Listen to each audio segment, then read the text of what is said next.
তো ডাল ভাত হয়ে গেছে আজকে রান্না, আর এদিকে গিলা মেটে রান্না করব, আর এদিকে শাক ভাজা করবো, লাল শাক ভাজা, আর একটু শিম আলু সেদ্ধ দেবো।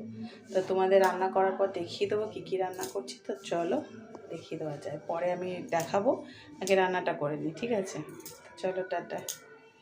করবো দেখো আজকে গিলা মেটে। আর তোমরা পা কারা খাও দেখো, আমাদের ঘরে পা খায়, তাই নিয়ে এসেছি। এগুলো বেছে বুছে পরিষ্কার করে রেখেছি, রান্না করব। আর এখানে হচ্ছে শাক ভাজা হবে, আজকে রান্না হচ্ছে শাক ভাজা হবে, আর ডাল হয়ে গেছে, ভাত।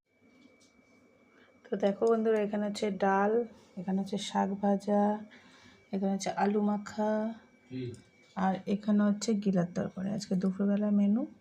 আর এখানে হচ্ছে গরম গরম ভাত। তো তোমাদের দেখিয়ে দেবো বলেছিলাম, তো দেখানো হয়ে গেছে। তো চলো টাটা।